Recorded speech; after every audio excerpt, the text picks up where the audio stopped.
म्हातारपणातील बालपण. मोहन बेटा, मी तुझ्या काकांच्या घरी चाललो आहे. का हो बाबा? आणि तुम्ही आजकाल काकांच्या घरी सारखं सारखं का जातात? तुम्हाला वाटतं तर जरूर जा बाबा. घ्या, हे पैसे राहू द्या, कामी येतील तुमच्या. बाबांचे मन भरून आले. त्यांना आज आपल्या मुलांना दिलेल्या संस्काराचे फळ दिसत होते.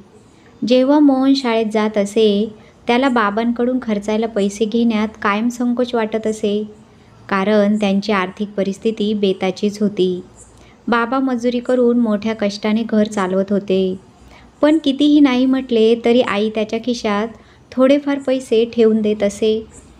मोहनच्या पत्नीचे त्याच्या बाबांशी वागणे काही चांगले नव्हते. ती रोज बाबांविषयी तक्रार करीत असे. त्याला हे सर्व आवडत नसे. मुलंही आजोबांच्या खोलीत कधीच जात नसत. मोहनलाही कामावरून येण्यास उशीर होत असे, म्हणून वेळ मिळत नसे.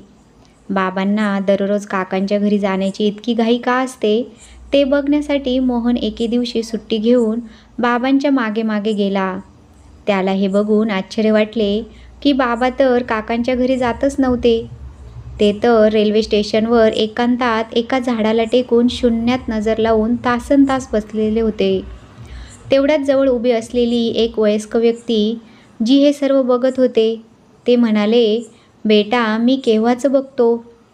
तू त्या माणसाकडे सारखं निरखून काय बघतो आहेस? मी ते.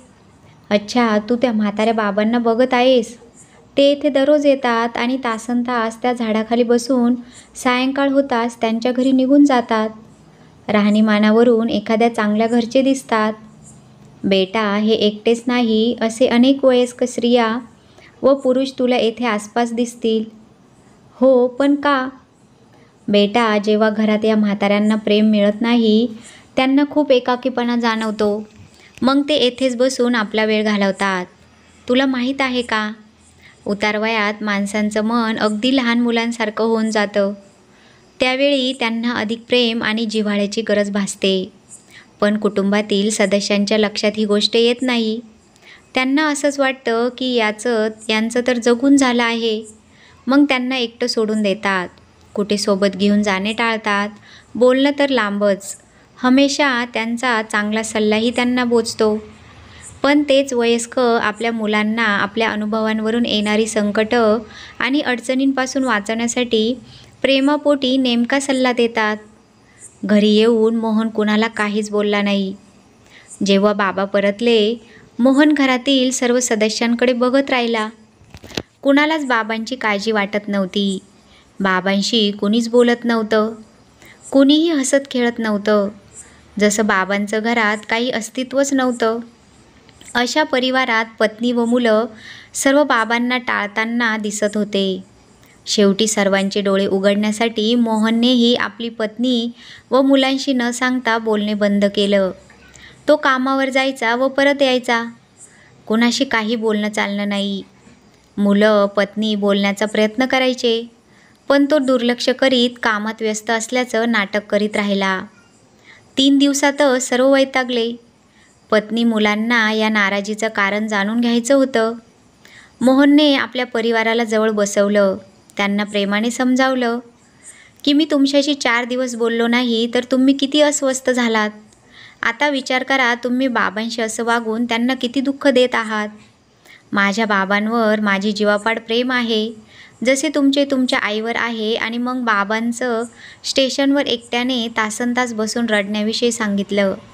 सर्वांना आपण वाईट वाटल्याचं दुःख वाटत होतं. त्या दिवशी सायंकाळी बाबा परत येताच तिन्ही मुलांनी त्यांना कवटाळले. म्हणाले, आजोबा, आज आम्ही तुमच्या जवळच बसणार. आम्हाला एखादी गोष्ट सांगा ना. ते ऐकून बाबांचे डोळे भरून आले. ते मुलांना कवटाळून त्यांचे मुके घेऊ लागले. आणि मग ज्या गप्पा गोष्टी सुरू झाल्या त्या तासनतास चालल्या. या दरम्यान मोहनची पत्नी त्यांच्यासाठी अधूनमधून फळं, चहा, चिवडा घेऊन येत राहिली.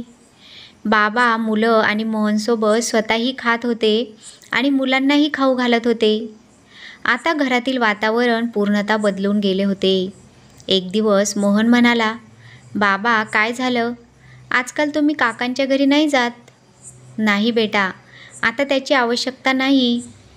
आता तर मला आपलं घरच स्वर्गासारखं वाटतंय. आज सर्व तर नाही, पण जास्तीत जास्त परिवारातील वयस्कांची हीच कथा आहे.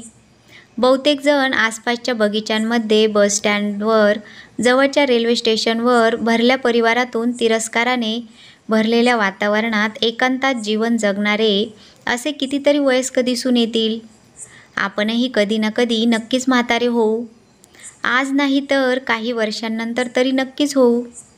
जीवनातील सर्वात मोठे संकट हे म्हातारपण आहे.